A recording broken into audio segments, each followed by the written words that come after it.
할렐루야. 이 시간 방송을 청취하는 모든 이들에게 하나님과 주 예수로부터 오는 은혜와 평강이 충만하기를 간절히 축원합니다. 저는 강원도 원주의 흥업에서 목회하고 있는 갈릴리교회 목회자입니다.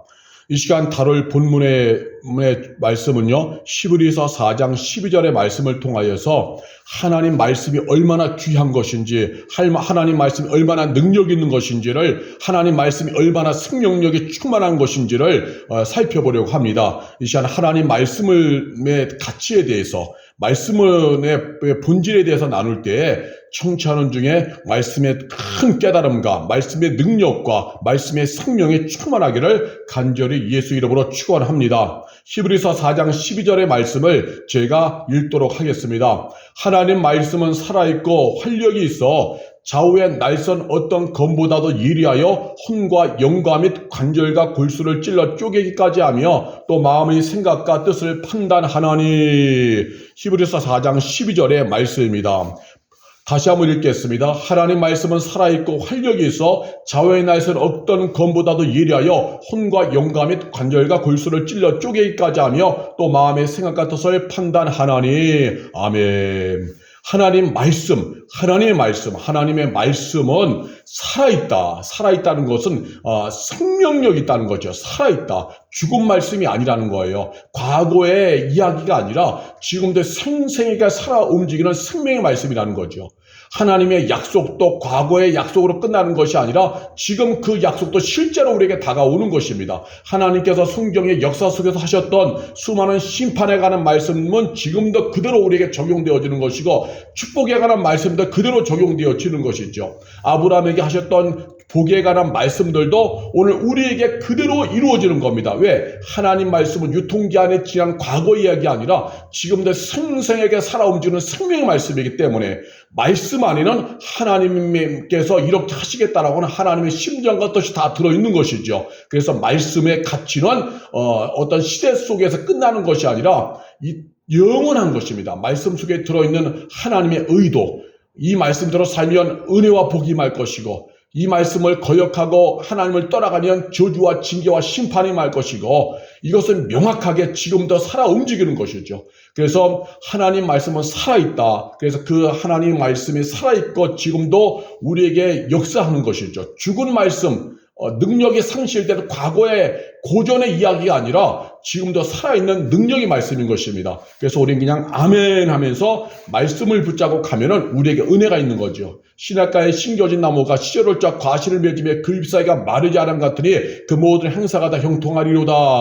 시편 1편이죠. 이렇게 되는 이유는 복 있는 사람은 주의 말씀을 주야로 묵상하는도다. 하나님의 말씀을 끊임없이 읽고 묵상하며 그 말씀에게로 가니까 하나님의 말씀 속에 담겨져 있는 은혜와 복된 말씀이 그대로 이루어져서 말씀을 묵상하는 사람의 삶이 시냇가에 심겨진 나무처럼 주야로 형통한다는 것입니다.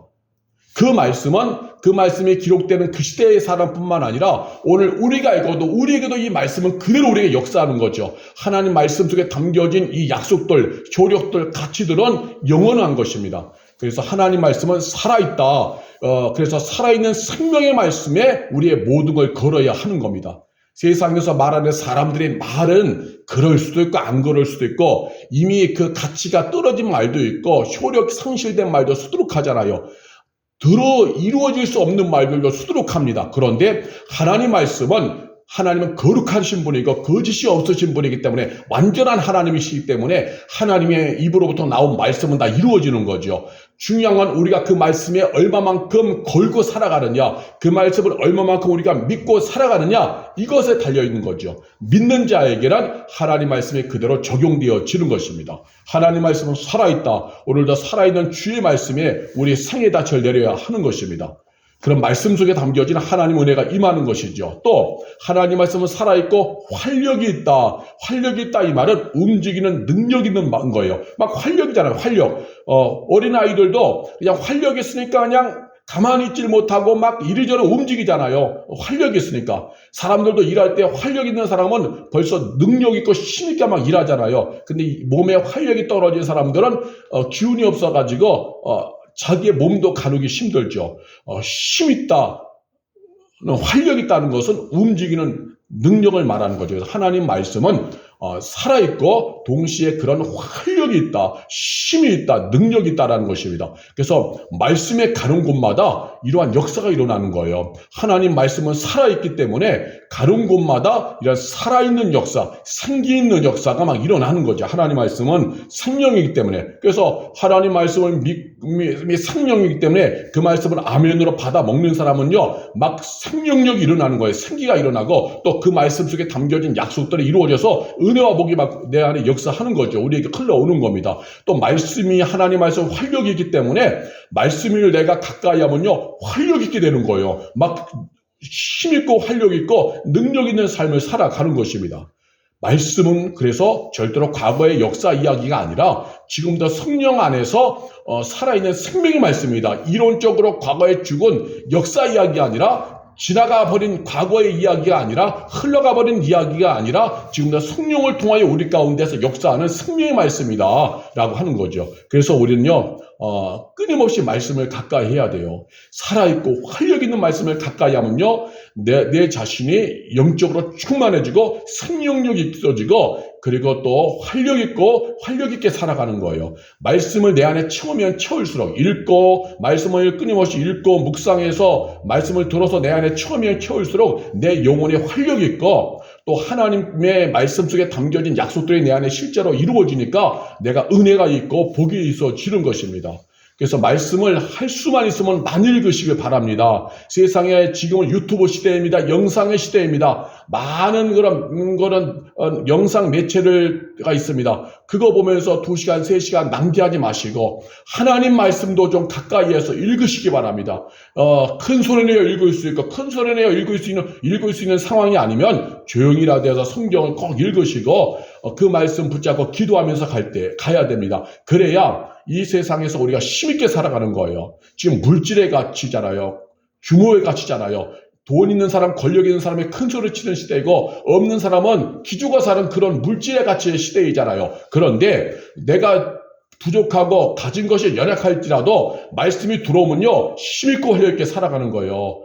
꼭 돈이 있고 뭔가 성공이 하지만의 큰 소리가 아니라 하나님의 말씀이 내게 들어오니까 하나님을 믿는 믿음으로 인하여서 막 내 안에 그냥 힘이 있고 활력이 있고 생기가 일어나니까 내가 삶이 기죽지 않고 당당하게 살아가게 되어지는 것입니다. 그래서 꼭 하나님 말씀을 우리가 읽고 가까이 해야만 하는 것이죠.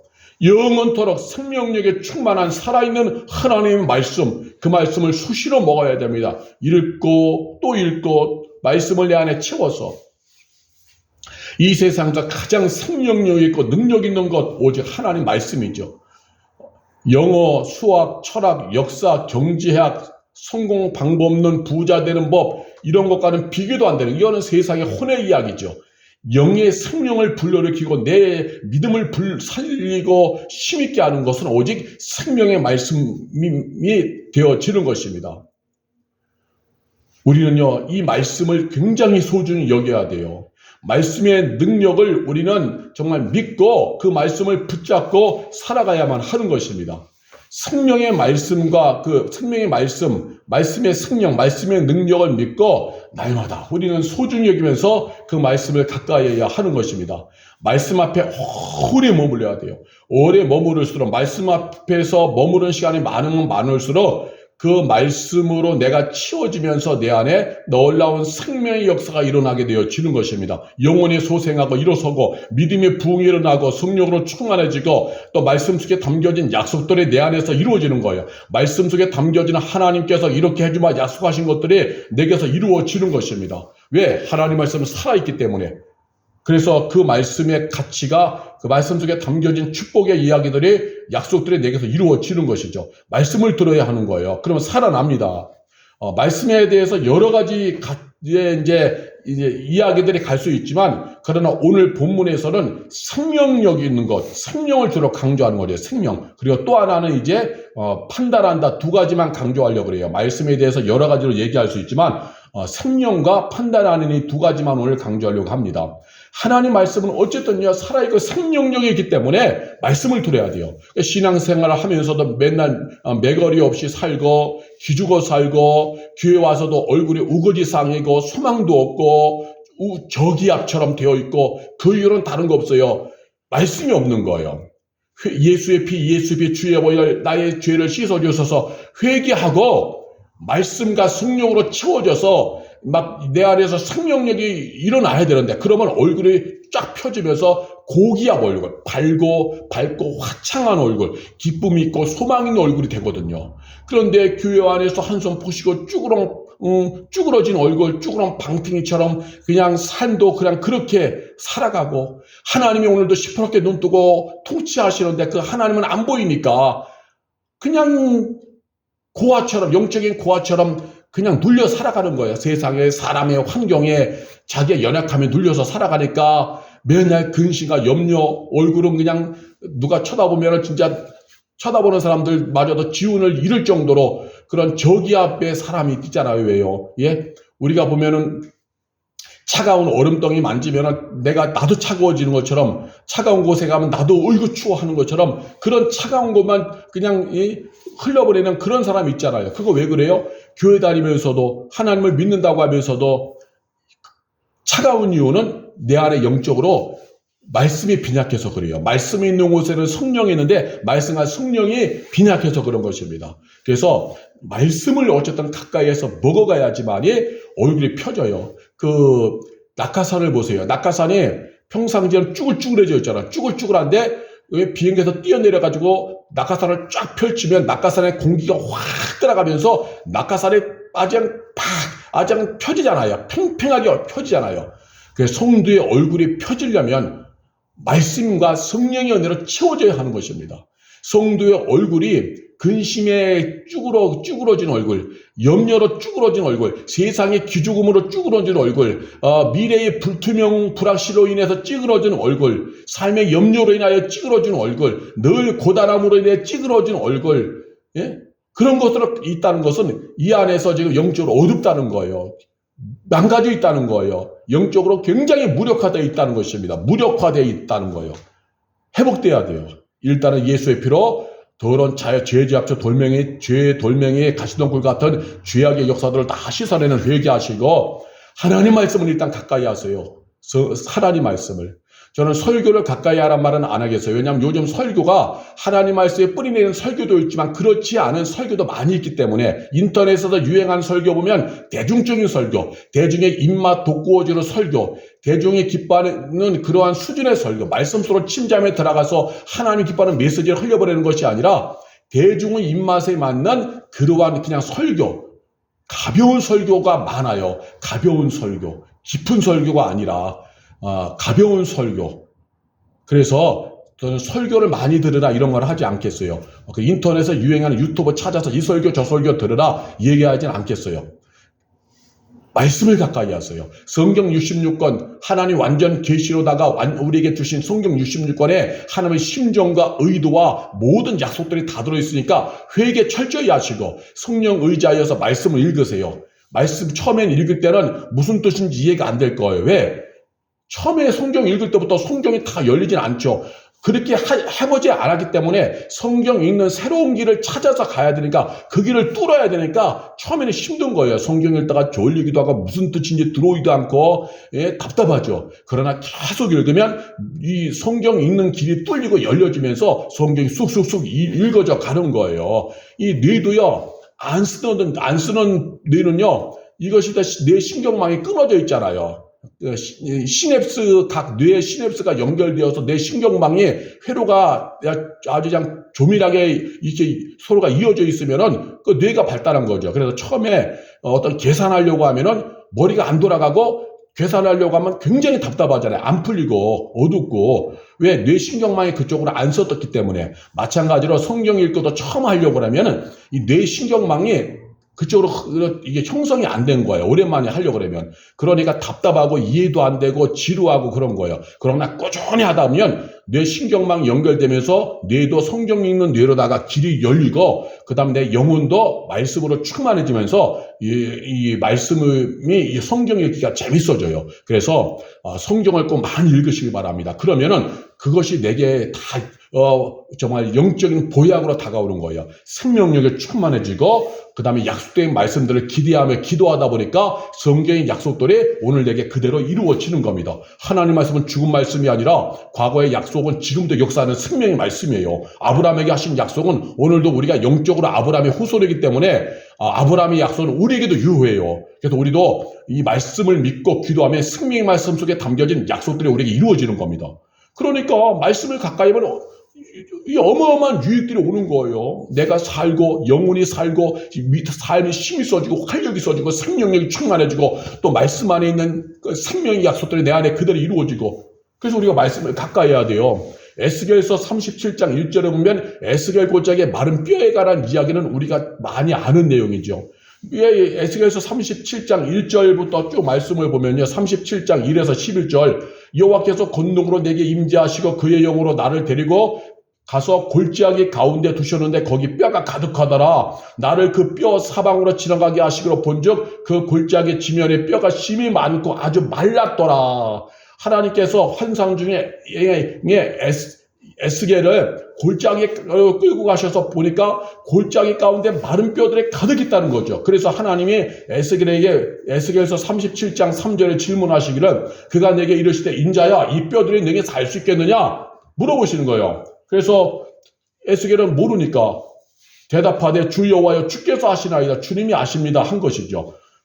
그래서 4절에 또 내게 이르시되 너는 이 모든 뼈에게 대언하여 이르기를 너희 마른 뼈들아 여호와의 말씀을 들을지어다. 이게 대언하라는 거예요. 너희 마른 뼈들아 여호와의 말씀을 들을지어다.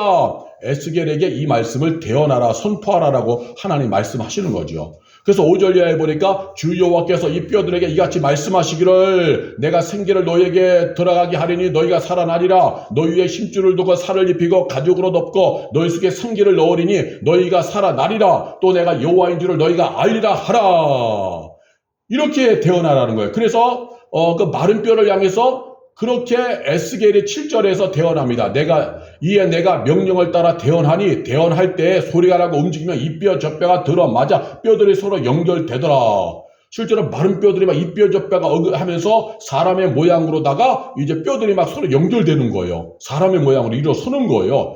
말씀을 대언했더니 하나님이 명하신 대로 뼈들을 향하여 하나님 말씀을 선포했더니 8절에 또 보니까 에스겔서 37장 8절에 내가 또 보니 그 뼈에 힘줄이 생기고 살이 오르며 그 위에 가죽이 덮이라 그 속에 생기는 없더라. 그냥 나중에 가죽까지 덮일 정도로 막 살이 오르고 가죽이 덮일 정도로 사람이 된 것이죠. 결정적으로 생기가 없어요. 그래서 하나님 이번에 생기를 또 대언하라. 그 뼈들을 향해서 하나님 말씀을 대언하라 하는 거예요. 9절에 또 내게 이르시되 인자야 너는 생기를 향하여 대언하라. 생기에 대언하여 이르기를 주 여호와께서 이같이 말씀하시기를 생기야 사방에서부터 와서 이 죽음을 당한 자에게 불어서 살아나게 하라 하셨다 하라. 이에 내가 그 명령대로 대언하였더니 생기가 그들에게 들어가며 그들이 곧 살아나서 일어나 서는데 극히 큰 군대더라. 하나님 말씀을 대언하라. 하나님 말씀을 전하라 해서 순종하여 하나님 말씀을 뼈들에게 전했더니 하나님 말씀이 흘러가는 그곳에 이 뼈들이 서로 붙어서 사람이 되고 그 속에 생기까지 들어가서 큰 군대가 되었다는 것이죠. 그럼 이게 무엇을 상징하는 거냐? 에스겔서 37장 11절 또 내게 이르시되 인자야 이 뼈들은 이스라엘 족속이라. 그들의 이르기를 우리의 뼈들이 말랐고 우리의 소망이 없어졌으니 우리는 다 멸절되었다 하느니라. 예. 이스라엘을 지금 말한다고 하는 거예요. 그래서 이스라엘이 이렇게 말랐지만 하나님의 말씀의 감으로 인하여 결국 이스라엘이 살아난다. 오늘 말씀하고 있는 것입니다.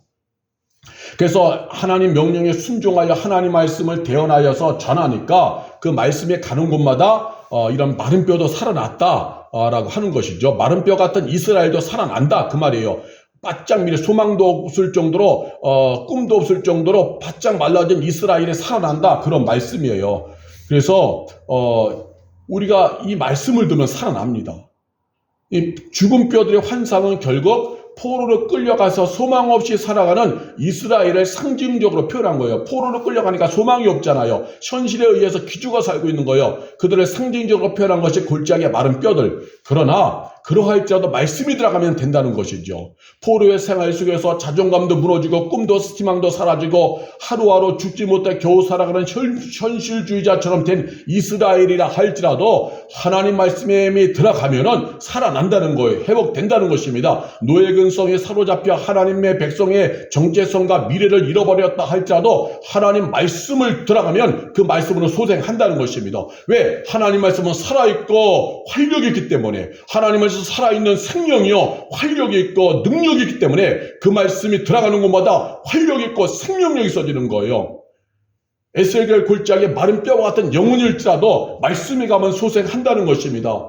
생명의 말씀이 선포되어 귓가에 들려지면 병들고 시들은 영혼이 소생한다는 것입니다. 그래서 하나님의 거룩한 백성으로 하나님의 거룩한 군대로 다시 일어선다는 거예요. 이렇게 말씀이 중요하고 소중한 것입니다.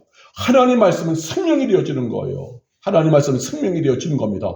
우리의 인생 가운데서 어떤 사람이라 할지라도 일단은 하나님 말씀을 들어야 됩니다. 하나님 말씀을 들어서 말씀의 은혜 받아서 회개할 건 회개하고 정리할 건 정리하고 정말 하나님께만 바라보는 것, 믿음이 올라오는 것, 그것이 말씀이죠. 말씀. 일단 말씀을 가까이 하고 말씀을 붙잡아야 돼요. 지금 신앙생활하면서 기쁨 다 잃어버렸습니까? 소망이 없습니까? 이 심령이 지금 기근에 시달리는 거예요. 말씀의 기근에.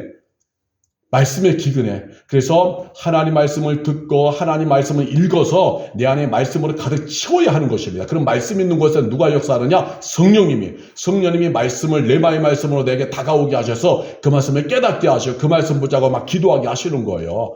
그래서 우리가 다른 방법, 다른 길 추구하려고 하지 마시고 일단 내 내면부터 회복해야 돼요. 내 영혼부터 회복이 돼야 됩니다. 삶이 힘들고 어려울지라도 일단은 내 영혼부터. 그렇지 않으면요 복잡해요. 영혼이 병든 가운데서, 영혼은 어두운데 병들었는 가운데서 뭔가 해보려고 하면은요 소망이 없고 굉장히 피곤하고 복잡합니다. 그래서 일단은 영혼이 살아나야 돼요. 그러면 주머니에 든 것 없을지라도, 손에 쥔 것 아무것도 없을지라도, 한마디로 쥐뿔도 없을지라도, 아무것도 없을지라도 영혼이 살면요 당당해져요. 당당해집니다. 힘있고 활력이 있어지고 소망의 사람이 되어지는 거예요. 그래서 이 방송을 청취하는 이들이요 우선적으로 해야 될 것은 말씀입니다. 하나님 말씀에 집중해야 하는 거예요. 유튜브에 나오는 여러 가지 그냥 설교로의 영상물 이것저것 보다가는 괜히 이상한 쪽으로 또 바뀔 수가 있어요.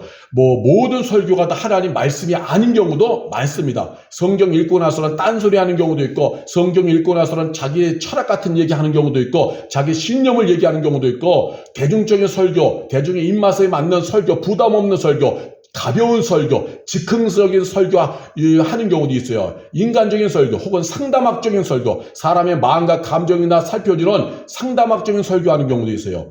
그렇기 때문에 유튜브에 나오는 다양한 설교 이런 거 보라는 것이 아닙니다. 조회수 많이 나온다고, 유튜브 조회수 많이 나온다고 그것도 또한 말씀의 설교라고 장담할 수는 없어요. 알 수는 없습니다. 그래서 하나님 안에서 가장 여러분이 안전한 것은 어쨌든 하나님 말씀을 가까이 하라. 말씀을 가까이 해서 말씀으로 분별하고 말씀으로 판단해야만 하는 것입니다. 지금은 혼탁한 시대이기 때문에 일단은 하나님 말씀을 먹어야 돼요. 일단은 물가에 심겨진 나무처럼 복을 받고 형통하려면 하나님 말씀을 읽어야 돼요. 지금 우리에게는 성경 66권의 성경이 있고, 이 성경도 개정 개역 성경이 좀 어려우니까 세번역 성경이 있고 쉬운 성경이 있잖아요. 그래서 좋은 번역 성경들이 있으니까 일단 성경을 가까이에서 내가 집중해서 읽고 묵상하고 암송해서 내 안에 채워 넣어야 되는 겁니다.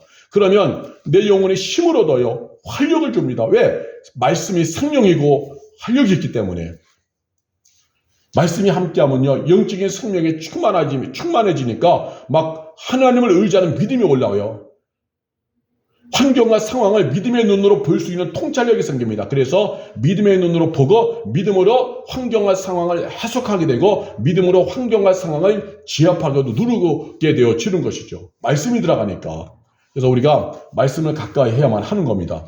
특별히 찔러 쪼개기까지 한다. 찔러의 의미는 꿰뚫다, 간통하다.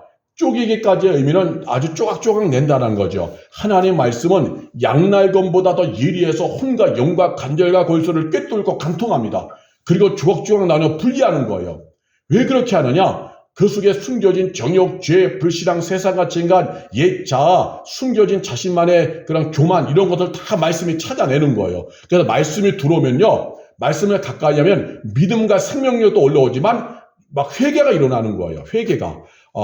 말씀이 막 검이 막 들어와서 나를 막 찔러 쪼개기는 거예요. 찔러 쪼개하는 거예요. 영적 수술을 막 말씀이 하시기 때문에 내 안에 숨겨둔 정욕, 은밀한 죄, 교만, 또 내 자신이 갖고 있었던 나만의 어떤 그 잘못된 생각 이런 것들이 하나님 앞에 다 드러나는 거예요. 한마디로 벌거숭이 하나님 앞에서 다 벌거숭이로 다 드러나는 것입니다. 예, 벌거숭이로. 그래서 13절에 보니까 히브리서 4장 13절에 지으신 것이 하나도 그 앞에 나타나지 않음이 없고 우리의 결산을 받으실 이의 눈앞에 만물이 벌거벗은 것 같이 드러나리라. 하나님 앞에 벌거벗은 채로 우리 앞에 다 드러나는 거예요. 뭐 할 때? 말씀 앞에 설 때. 그래서 우리가 회개하게 되고 우리가 하나님이 기뻐하지 않는 것들을 내버릴 수 있게 되어지고 하는 거죠. 말씀 앞에 서는 건요. 내 믿음이 올라오고 생명력이 충만해지는 것도 있지만 그 전에 그렇게 되기 전에 먼저 영적인 수술이 일어나는 거예요. 여러분 암 수술 보세요. 암 수술. 암을 찾아내려서 종양을 떼버리려면 먼저 피부와 근육과 살을 잘라잖아요. 칼로다가 피부를 가르고 근육을 가르고 살을 갈라서 그 속에 들어있는 종양을 잘라내잖아요. 잘라내고 간통하면은 그 속에 숨겨진 암덩어리를 떼어낼 수가 있다는 거죠. 이같이 말씀을 읽거나 들을 때 찔림이 오는 것, 혹은 눈물이 쏟아지는 것은요, 말씀이 깊은 속까지 들어가서 은밀한 것을 들추어내는 거예요. 그래서 그 속에 숨겨진 정욕, 죄, 불신앙, 세상 가치관, 옛자, 교만을 들추어내기 때문에 찔림이 오는 거죠. 지금 영적 수술이 일어나는 거예요. 그때는 주여 잘못했습니다. 용서해 주세요 하면 돼요. 혹은 말씀을 들을 때 눈물이 왈칵 쏟아지거나 막 하염없이 눈물이 쏟아지는 건요. 내 안에 있는 그 염려와 근심을 알고 아픈 마음, 상처 입은 마음을 알고 말씀이 와서 위로해 주는 거예요. 말씀과 성령이 와서 위로해 주면서 말씀의 약속으로다가 나를 희망으로다가 나를 위로해 주는 것이죠. 치료해 주는 거예요. 그러니까 말씀을 듣다가 눈물이 울컥 쏟아지고 막 그러는 거죠. 그러니까 말씀이 내 안에 찔러 쪼개기까지 한 하나님 말씀은 살아있고 운동력에서 자유의 날선 어떤 것보다 예리하여 혼과 영감 및 관절과 곳을 찔러 쪼개기까지 한다. 영적 수술이 이루어지는 거죠. 그래서 하나님 말씀을 들으면은요, 잘못된 것은 찔림받아서 눈물이 나는 경우도 있지만, 찔림받는 것도 있지만, 그러나 또 내 아픈 마음, 상처 입은 마음, 불안한 마음, 걱정되는 마음에는 또 말씀이 다가와서 위로해 주니까, 약속의 말씀으로 내게 다가오니까 막 눈물이 쏟아지고 치료되는 경우도 있는 것입니다. 어쨌든, 우리가 말씀을 들을 때, 혹은 말씀을 읽을 때, 막 찔림받는 시간에 영적인 수술이 집도되는 시간이기 때문에 우리의 축복의 시간입니다. 그래서 이것을 저 설교 나들으라고 하는 설교인가 이렇게 하면 안 되고요. 내가 살아나는 시간이구나. 오늘 또 나를 치는 설교하네. 이것이 아니라 오늘 말씀이 날 수술하구나. 내가 이거 회개하면 내가 살 길이구나. 이것이 가장 귀한 축복의 시간이구나. 이렇게 우리가 받아들여야 하는 것입니다. 자, 그래서 하나님 말씀은 살아있고 하나님은 살아있다. 활력이 있다. 라고 하는 거예요. 살아있고 활력 있는 말씀이 옴으로 인해서 우리 가운데 있는 간절과 옷을 찔러 쪼개기까지 함으로 인해서 우리를 결국은 어떻게 됐냐? 생명력 있는 믿음의 성도로 회복시켜 주는 것이죠. 생명력 믿음의 성도로. 왜냐하면 찔러 쪼개서 죄악된 것들은 다 도려내고 또 아프고 상처 입은 마음은 또 말씀이 또 위로해주고 소망의 말씀으로 적용해서 다가와주니까 눈물이 쏟아지고 그러면서 우리가 생명력에 충만한 믿음의 사람으로 회복되어져 일어서게 되어지는 것입니다. 그리고 히브리서 4장 12절의 마지막 이것이 중요한데요. 하나님 말씀은 살아있고 활력에서 좌우의 날선 어떤 검보다도 예리하여 혼과 영과 및 관절과 골수를 찔러 쪼개기까지 하며 또 마음의 생각과 뜻을 판단하나니 또 마음의 생각과 뜻을 판단하나니 이게 중요합니다. 판단한다. 원어의 의미는 재판관에서 유리한 것으로서 결정하는, 구별하는, 식별하는 의미예요. 판단하나니의 원어의 의미는 재판관에서 유리한 것으로 결정하는, 구별하는, 식별하는. 그러니까 어떤 것에 대해서 결정하고 구별하는 재판관의 의미가 판단하나니라고 하는 것이죠. 판단하나니. 우리는 육체는 껍데기일 뿐이고, 이 마음의 생각과, 마음에서 일어나는 생각과 뜻은 우리 속에서 일어나는 일인데, 우리는 잘 몰라요. 그러니까 육신의 껍데기를만 보잖아요, 사람들은. 그러나 이 속에 있는 건 모르잖아요. 그런데 이 은밀하게 숨겨진 속의 내용까지도 말씀이 들어가서 옳고 그름을 판단한다. 말씀이면 판단하는 역할을 하는 거죠. 판단한다의 원어의 의미는 재판관으로서 결정하는, 구별하는, 즉 말씀이 재판관이 되는 거예요. 말씀이 우리가 읽고 들을 때 말씀이 우리 안에 들어와서 그 일이, 내 마음에 품고 있는 그 일이 하나님의 뜻인지 육신의 뜻인지를 말씀이 재판해 주는 거예요. 판단해 주는 것입니다. 지금 내가 어떤 생각을 하고 있는데 그 생각이 하나님이 기뻐하는 생각인지 하나님이 거부하는 생각인지를, 싫어하는 생각인지를 말씀이 와서 판단해 준다. 말씀이 재판해 주는 거예요. 말씀이 그것을 결정해 주는 것입니다. 그런데 말씀을 가까이 하지 않잖아요. 분별력이 없다 보니까 똥인지 된장인지 구분이 안 되는 거예요. 그래서 죽을 길도 막 가는 거예요. 하나님의 뜻이 아닌 길도 막 가는 거예요. 하나님의 나라와 하나님의 의를 구할 때만이 그리하면 이 모든 것을 도하여 주리라 하는 도하여짐의 은혜가 임하여 형통하는데, 말씀이 없으면 분별이 안 되니까 하나님이 기뻐하는 하나님 나라와 하나님의 의가 아니라 세상의 가치를 따라 살고 자기의 욕망을 따라 사는 거예요. 그러면 그곳에서는 더하여짐의 은혜가 없으니까 불통하는 것이죠. 재판관인 말씀이 우리 안에 올 때에 내 안에 있는 품은 생각과 뜻이 옳은 것인지 잘못된 것인지를 판별해 주는 겁니다. 그래서 여러분이 내 안에 가지고 있는 것이 하나님의 뜻인지, 하나님이 기뻐하는 것인지, 하나님이 싫어하시는 것인지가 중요한데, 세상에 가서 상담받아 오면 이런 거 될 수가 없어요. 세상 사람들은 하나님에 대해서 인정하지 않으니까 그냥 일반적인 얘기만 하잖아요.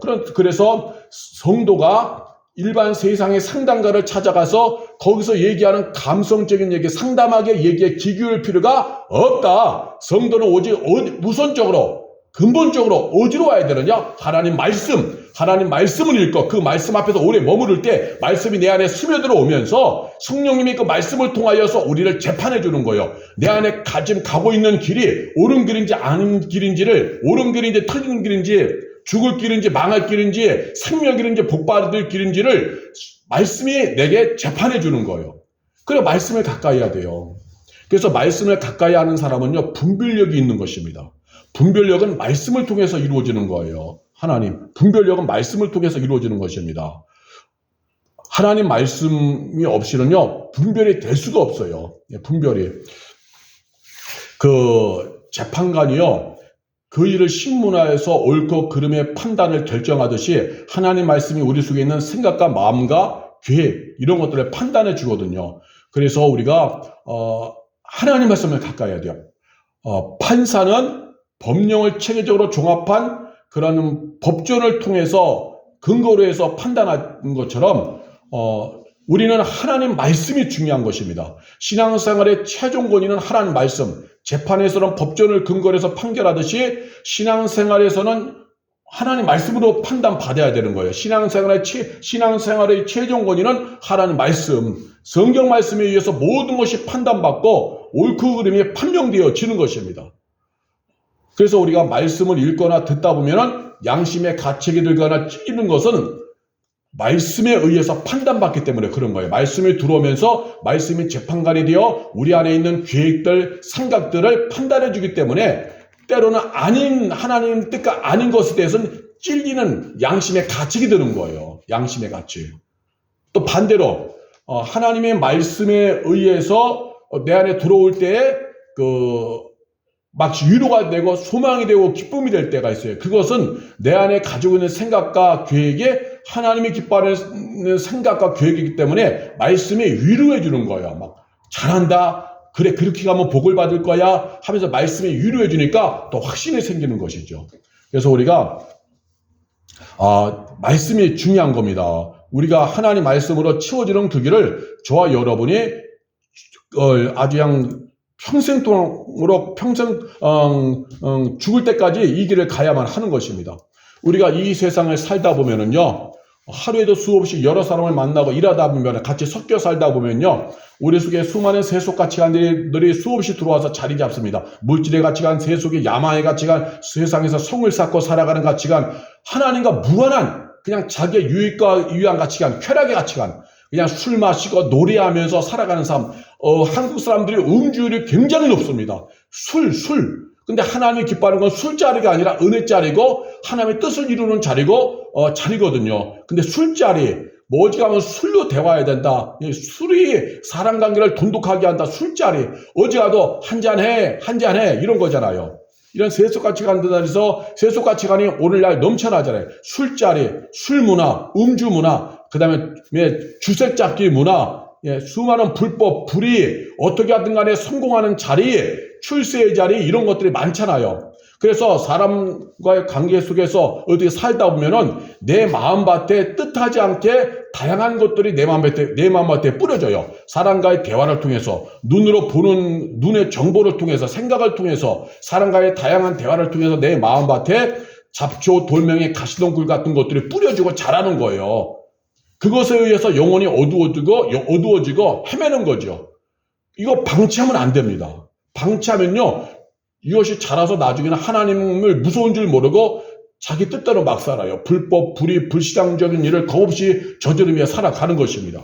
그래서 우리가 하나님 말씀을 늘 가까이 해야 돼요. 하나님 말씀이 그 마음속에 들어오면 말씀이 재판관 되어서 판단해 주는 거예요. 그래서 너 그 계획대로 하면 안 돼. 그 계획대로 하면 너 절대로 안 돼. 하나님 말씀이 재판해 주는 거예요. 왜 죄의 길로 가느냐? 왜 죄의 길로 가느냐? 왜 불신앙의 길로 가느냐? 말씀이 판단해 주는 거예요. 왜 미워하고 죽이는 일을 하려고 하느냐? 왜 미워하고 죽이는 일을 하려 하느냐? 말씀이 내 안에 재판관 돼서 말씀에 깨닫게 하시고 판결해 주시는 거예요. 그 길로 가면 안 돼.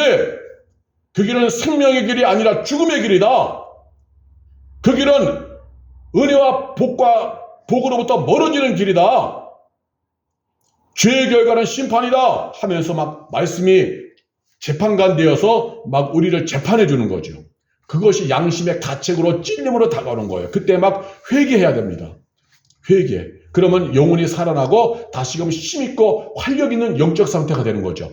말씀은 살아있고 활력 있는 것처럼 그 말씀을 인하여 회개하니까 다시금 믿음이 회복되어서 기쁨과 소망이 넘치게 되어지는 거예요.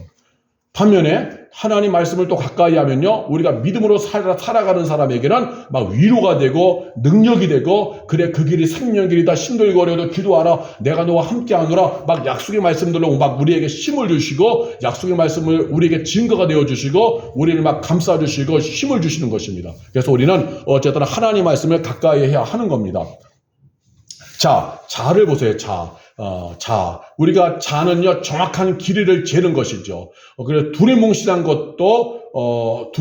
것이 많잖아요. 살다 보면. 그래서 우리가 그 사람 키를 말할 때도, 야, 저 사람은 키가는 한 170 될 것 같은데, 아니요. 한 175? 어떤 사람은, 아니요. 한 165? 그래요. 그리고 서로가 각자 맞다고 해요. 그럴 때 줄자를 갖고서 잠깐만 줄자로 정확히 재보면은 172네 하면서 정확히 해서 모든 논쟁이 종식되는 것처럼 하나님 말씀이 많이 정확하다. 말씀이 정확하기 때문에 하나님 말씀은 절대 진리이기 때문에 주의 말씀 앞으로 오면은 애매모호한 것들이 정확히 분별이 되어지는 거예요. 말씀은 자와 같은 거예요. 정확한 절대 진리, 영적인 절대 진리, 하나님 말씀은 영적인 자가 되어지는 것입니다. 그래서 하나님 말씀으로 오면은 절대 진리는 하나님이 판별해 주는 거예요. 판별해 주고 재판해 주고 그래서 우리가 헤매지 않고 바른 길 가게 하는 것이죠. 그래서 우리가 하나님의 영광을 위해서 바르게 가려면은요, 어쨌든 하나님 말씀을 듣고 읽어서 절대 진리인 말씀으로 충만해져야 합니다. 그래야만이 말씀으로 날마다 판단받으니까 바르게 갈 수가 있어요. 법이 없는 무법지대는요, 그냥 엉망이잖아요. 그런데 법이 있으면은 규칙이 있는 것처럼, 질서가 잡히는 것처럼 하나님 말씀으로 가득한 곳에 거룩한 질서가 있고, 그래서 복 받는 길, 은혜 받는 길을 가고, 하나님이 기뻐하지 않는 길은 잘라내고 거부할 수 있는 그런 역사가 막 일어나는 거죠. 그런 영적인 상황이 되어지는 것이죠. 그래서 우리가 날마다 말씀으로 10년 속에 쌓인 세속가치관과 세상의 소리가 청소되도록 하나님 말씀 앞에 가야만 하는 것입니다. 하나님 말씀은 우리에게 가장 소중하고 중요한 것입니다. 말씀이 절대 진리요, 절대 기준이 되어 지는 것이죠. 그래서 말씀으로 내 안에 늘 채우는 길을 가야만 하는 것입니다. 그 기도도요, 아무리 열심히 기도한다고 해도요, 그 기도가 정답이 아니죠. 왜냐하면 기도는 내가 하나님께 하는 기도이기 때문에 때로는 방향을 잃어버릴 수가 있어요. 그런데 말씀이 없을 때 이렇게 헤매는 기도가 됩니다.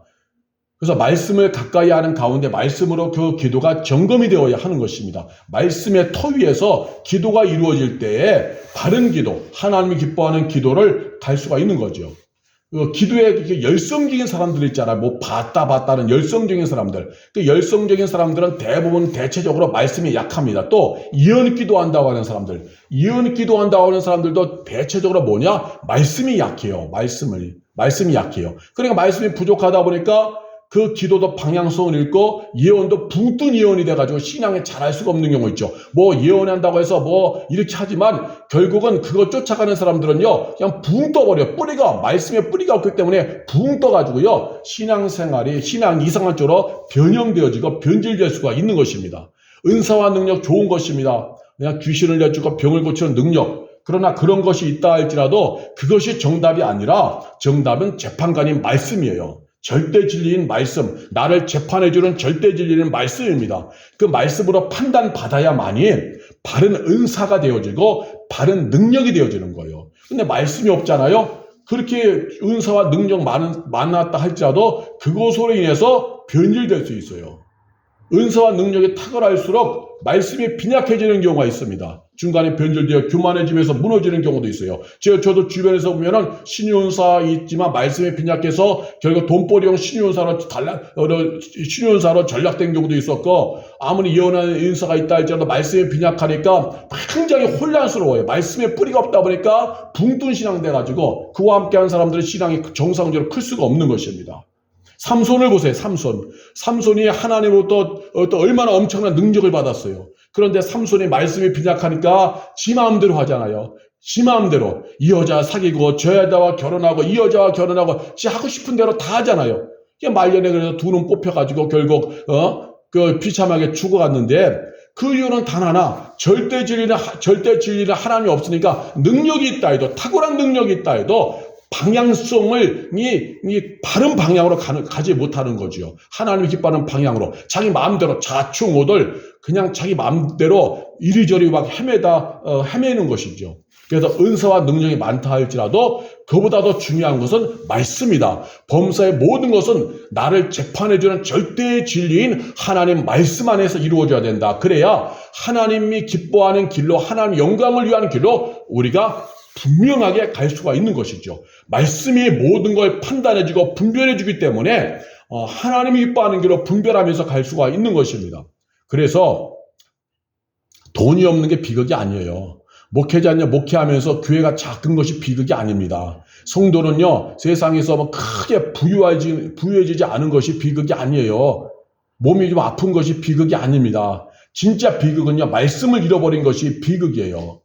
왜? 말씀은 절대 진리이고, 이게 절대 진리라 그랬죠. 모든 것의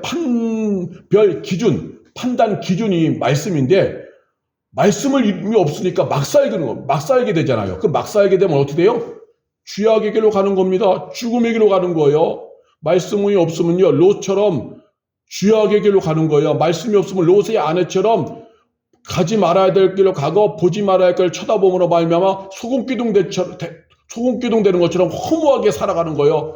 말씀이 없으면요, 롯의 두 딸처럼 아비와 근친 상간을 함으로 인해서 모압과 암몬이라는 후손을 배출해서 이스라엘에 큰 걸림돌 되게 하는 일을 하는 거예요. 말씀이 없으니까 지들 마음대로 살아가는 겁니다. 분별 기준이 없으니까. 그래서 말씀이 없는 게 가장 비극이에요. 몸이 아픈 게 비극이 아니라, 돈이 없는 것이 아니라, 내가 어떤 성공하지 않은 것이 비극이 아니라, 말씀을 잃어버린 자가 가장 큰 비극입니다. 사사시대 사사기 21장 25절에 보니까 사사시대에는 자기 소견에 오른 대로 살았다라고 그랬어요. 자기 소견에 오른 대로. 이렇게 하면 정답이고 또 바꿔서 저렇게 하면 정답이고 이렇게 했다 저렇게 했다 저렇게 했다 이렇게 했다 자기 마음대로 다 바꿔요. 그것이 다 정답이라고 여겨요. 왜? 말씀이 없으니까. 사사시대는요 말씀이 없는 시대, 자기들 뜻대로 하는 시대. 만약에 하나님 말씀이 있었다면 정결하게 단순하고 정결하고 명확하게 하나님의 길을 꾸준히 갔겠죠. 하나님 기쁨을 위해서. 근데 하나님 말씀이 실종된 사사기 시대는요, 자기의 소견에 오른 대로 살아가는 그러한 시대였던 것입니다. 그 사사시대의 밑바닥엔요, 동성연애라고 하는 죄악이 얼마나 창궐했는지 몰라요. 그래서 우리가 말씀을 잃어버린 것이 가장 큰 비극임을 알고 오늘 있는 그 자리에서 성경을 가까이 하시길 바랍니다. 이 방송을 청취하는 이들이요, 성경 왜 이렇게 묵혀둡니까? 예? 성경을 왜 이렇게 묵혀둬요? 읽지도 않고 유튜브에서 나오는 검증되지 않은 유튜버의 그냥 설교 이런 것 저거 쳐다보고 자기에게 위안을 주는 상담학 주는 설교, 자기에게 위로나 주고 복 받으라 이렇게 하는 그냥 지복신앙의 설교 이런 것만 좋아하고, 왜 성경을 묵혀두고 성경에 먼지가 수북지 않도록 이렇게 방치합니까? 이건 가장 미련한 일이고 마귀에게 지는 겁니다. 원수 마귀는 우리에게서 예수 복음을 뺏어가는 거, 말씀을 실종시키는 것이 원수 마귀의 목적이에요. 원수 마귀의 목적. 그래서 우리가 자꾸 우리에게 하나님 말씀을 자꾸 뺏어가려는 것은 사탄의 역사고, 말씀으로부터 멀어지게 하고 말씀을 안 읽게 하는 게 사탄의 역사인데, 그저 우리는 이걸 영적으로 분별을 못합니까? 단순히 바쁘다는 이유로. 뭘 바빠요? 예? 오히려 쾌락적인 거 즐기는 데는 시간을 엄청 쓰잖아요. 요즘 여성들도 술 엄청 먹어서 교회 다니는 여성들도 맥주, 술 많이 먹고만, 예? 술 먹는 데는 1시간, 2시간, 시간 쓰고 돈 버리고, 예? 같이 모여서 그냥 노래방 다니고 쾌락 즐기는데, 어제 여행 다니는 애들은 시간을 막 쓰고, 물질 막 쓰고, 목회자들도 의지를 분주한 지 끼리끼리 모여다니면서 이모임 좀 찾아다니고, 하루하루 빈둥빈둥 놀면서, 그냥 놀러 다니는 자리는 찾아다니고, 먹으러 가는 자리는 빼놓지 않고 가면서, 뭐는 그리 바쁘다고 시간이 없다고 성경을 묵혀둡니까? 목회자는 주일날 설교 떠오르면 그때나 성경이나 펼쳐볼까? 이 방송을 청취하는 이들이요, 깨어나야 합니다. 마귀의 역사에 휘말리면 안 됩니다. 원수 마귀는 오늘 우리에게 성경이 있지만 성경을 그냥 관상용으로 취급하게 하는 것이 마귀 역사입니다. 성도가, 목회자가 말씀을 잃어버린 것은 절대 비극이고 하나님의 아픔입니다. 사사기 시대의 일들이 오늘날도 반복해서 일어나는 거예요. 자기의 소견대로 행하는 게 다 정답이에요. 절대 진리는 하나님 말씀이 없으니까 자기 마음대로 행하는 것이 정답이에요. 오늘은 왼쪽으로 가도 정답이고, 내일은 또 마음이 바뀌어서 오른쪽으로 가도 정답이고, 또 내일은 바뀌어서 유턴해서 뒤로 가는 것도 정답이고, 이게 사사시대였습니다.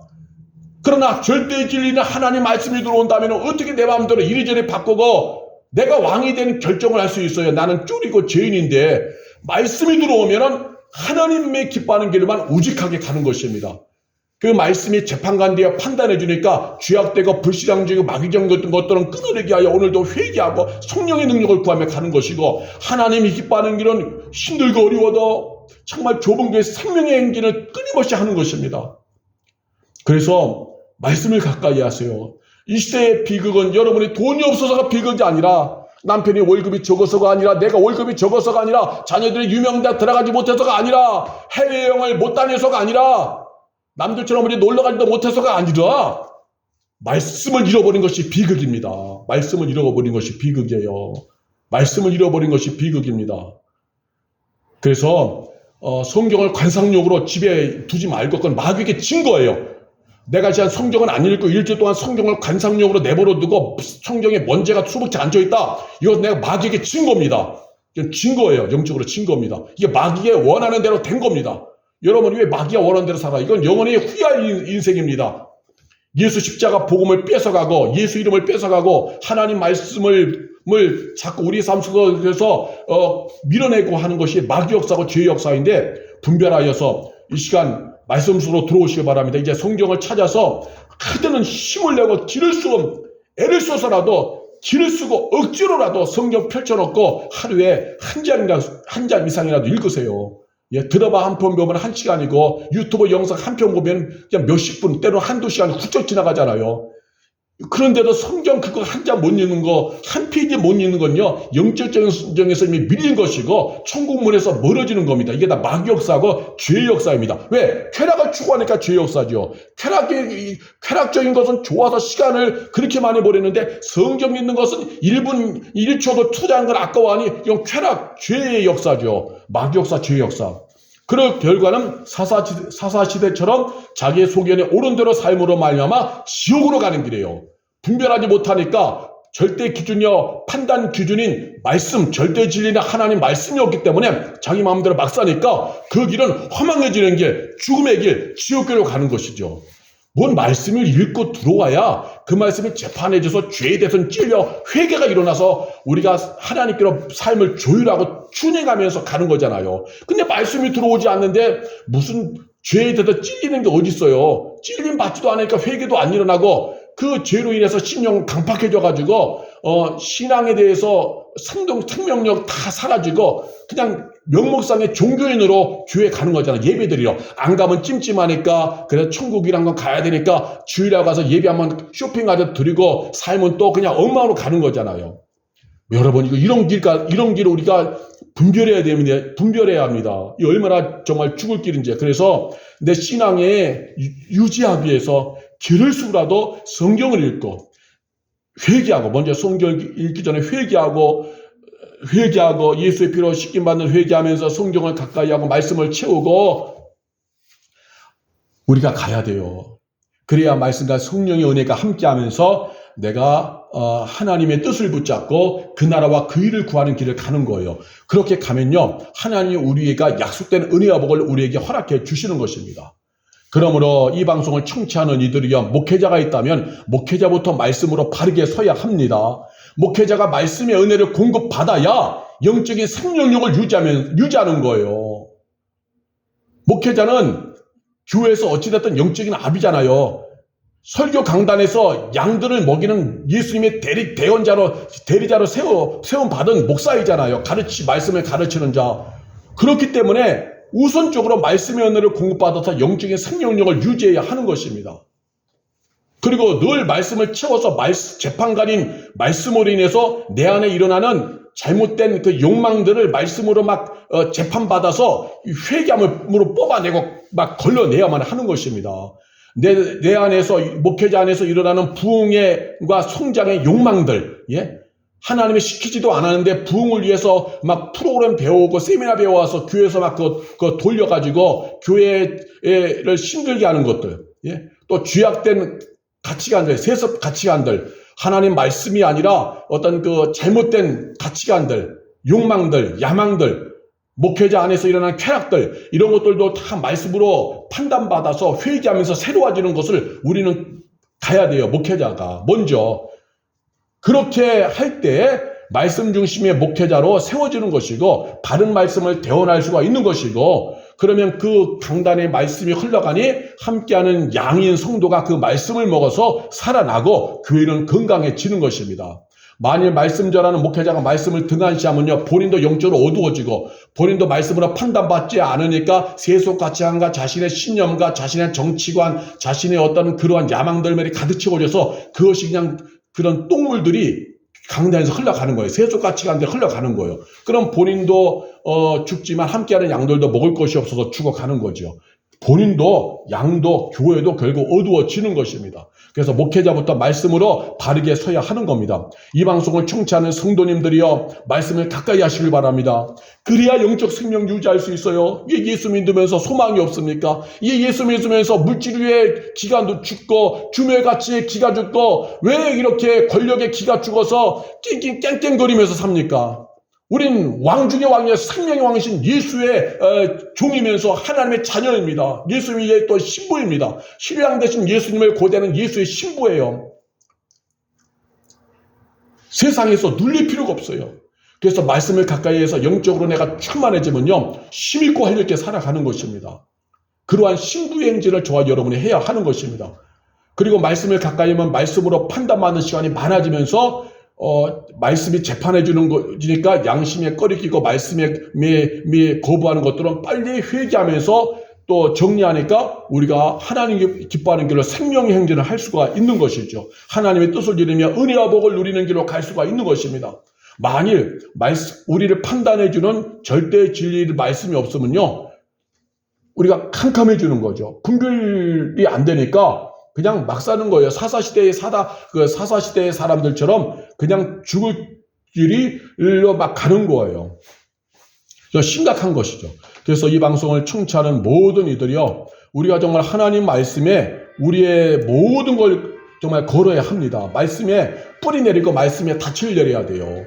하나님 말씀이 와야지 내가 일단 살아있고 생명력 있는 말씀이 내게 와서 내가 생명이 충만하고, 하나님 말씀은 고전의 이야기, 옛날의 이야기 아니라 지금도 그 약속이 실제로 이루어지는 생명 있는 말씀이기 때문에 오늘도 내 생명이 충만해지고 그 말씀 속에 담겨진 하나님 약속들이 오늘도 생생하게 이루어져서 내가 복을 받고 그런 승리하는 길을 가는 것이고, 두 번째는 말씀은 또 판단하는 재판관이기 때문에 절대 진리인 말씀이 내게 들어와야 말씀이 재판해져서 옳고 그름을 분별해 주니까 우리가 바른 길을 가게 되어지는 거예요. 내가 내 안을 분별해 줄 뿐만 아니라 말씀이 오면 다른 것들도 말씀으로 분별하니까 이단 사이비에 넘어가지 않는 것이죠. 이단 사이비에 잘못된 사람들에게 농락당하지 않는 거죠. 말씀이 들어와서 또 그런 것들을 판단해 주니까. 그러므로 이 방송을 청취하는 이들이여, 생명의 말씀을 최우선 순위로 여기시길 바랍니다. 재판관인 말씀보다 앞서지 않기를 바랍니다. 수시로 말씀을 내 영혼에 치워서 말씀으로 점검받고 말씀으로 판단받기를 바랍니다. 그러면 짧은 생에 주님 기뻐하는 생명의 행진함으로 승리하게 되어질 것입니다. 다시 한번 히브리서 4장 11절의 말씀을 읽겠습니다. 하나님의 말씀은 살아있고 활력이 있어 좌우의 날선 어떤 검보다도 예리하여 혼과 영과 및 관절과 골수를 찔러 쪼개기까지 하며 또 마음의 생각과 뜻을 판단하나니. 기도합니다. 할렐루야. 전능하신 하나님, 오늘 말씀을 들었습니다. 이 말씀이 우리 가운데 생명이 되고 능력이 되게 하여 주시옵소서. 하나님 말씀은 살아있고 활력이 있습니다. 아버지, 세상의 죽은 이야기의 역사의 죽은 이야기 아니라 지금도 살아있는 말씀, 활력 있는 말씀입니다. 그러므로 주의 말씀을 날마다 가까이 하고 말씀을 읽고 묵상하여 먹음으로 말미암아서 우리의 영이 생명력에 충만하게 하시고 활력 있게 하여 주시옵소서. 하나님 말씀은 살아있기 때문에 아브라함 시대 때 하셨던 약속도 지금도 유효합니다. 말씀은 유통기한 지난 말씀이 아니라 효력 상실된 역사 속의 이야기가 아니라 지금도 생생하게 역사하는 말씀, 생명의 말씀이기 때문에 성경 66권에 들어있는 모든 약속들은 지금도 실제로 유효합니다. 믿는 자에게 그 약속은 이루어집니다. 그러므로 우리가 말씀을 많이 먹어서 내가 영으로 충만해지고 생명력이 왕성할 뿐만 아니라 성경에 기록되어 있는 약속들을 우리가 누리게 하여 주시옵소서. 성령이 우리를 이끌어 주옵소서. 또한 하나님 말씀은 모든 것을 판단한다고 했습니다. 말씀은 절대 진리로서 모든 것을 판단하는 재판관입니다. 그러므로 재판관인 주의 말씀을 우리가 날마다 묵상하고 읽어서 내 안에 체험으로 말미암아 내가 먼저 말씀으로 재판받게 하여 주옵소서. 내가 품고 있는 생각, 내가 지금 계획하는 계획들, 내가 가는 길들이 옳은 길인지 아닌지, 하나님이 기뻐하는 길인지, 하나님 미워하고 증오하시는 길인지 말씀으로 재판받게 하여 주셔서 아닌 것은 아버지 하나님이 회개하고 잘라버리고, 정말 그래서 우리가 하나님 기뻐하는 길로 가기 원합니다. 말씀이 있어야 분별이 되어서 우리가 바르게 갈 수 있사오니, 그렇지 않으면 우리가 하내고 죽을 길로 가오니 성령 충만하게 하시고 말씀이 우리에게 충만하여서 말씀으로 날마다 판단받고 말씀으로 우리가 날마다 우리가 내자 재판받아서 정말로 짧은 생에 바른 길 가게 하여 주옵소서. 사사시대에는 말씀이 없으니까 자기들의 소견대로 살아서 헤맵니다. 삼손도 능력이 탁월했지만 말씀이 없으니까 재판해주는 말씀, 판단해주는 말씀이 없다 보니까 분별력이 없어서 자기 마음대로 막 살아 비참한 그런 아버지 결론을 지은 것을 우리는 봅니다. 그러므로 내가 먼저 말씀으로 충만해져 내 자신을 늘 점검받아서 하나님 기뻐하는 길을 가다 복받는 길, 은혜받는 길로만 행진하게 하여 주옵소서. 또한 이 시대를 말씀으로 분별하게 하소서. 지금의 시대는 혼탁합니다. 혼탁한 이 시대 말씀으로 분별하여서, 분별 잘하여서 하나님이 기뻐하는 믿음의 길을 가게 하여 주옵소서. 엉뚱한 사람 만나 신앙 망가지는 일이 없게 하여 주옵소서.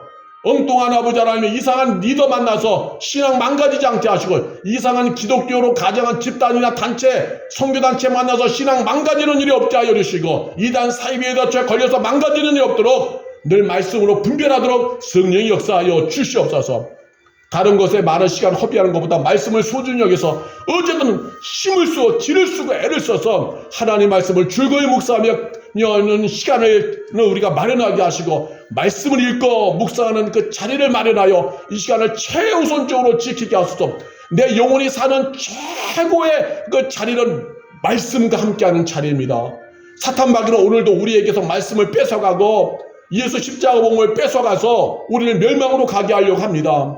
그러므로 우리가 말씀을 가볍게 여기고 성경을 집에다가 관상용으로 두는 것은 마귀의 역사에 내가 지금 눌리고 있는 것을 분별하여서 더 이상 마귀 역사에 노란하지 않게 하시고, 성령 충만하여 이제 관상용의 성경을 끌어내서 성경을 펼쳐놓고 하루에 한 페이지만이라도 한 절이라도 읽어서 내 안에 말씀이 채워지는 그 길 가게 성령님 역사하여 주옵소서. 그래서 성경을 한 페이지 읽었던 것이 다음날은 한 장이 되고, 더 나아가서는 그것이 5장이 되고 10장이 되고 20장이 되고 30장이 되면서 성경을 날마다 묵상하여 내 안에 채워짐으로 말미암아서 은혜 받고 복 받는 길, 하나님의 뜻대로 가는 길, 분별하여 하나님 뜻대로 가는 길, 정말 영원히 영광스러워지는 생명의 행진하는 저희가 되도록 성령님 역사하여 주시옵소서. 죽는 그날까지 말씀과 성령으로 충만하여서 하나님이 기뻐하는 생명의 행진하도록 저희를 도와주옵소서. 현세에도 복되고 내세에도 복된 영원한 길을 가도록 저희를 주장하여 주시옵소서. 감사하면서 예수님의 이름으로 기도하옵나이다.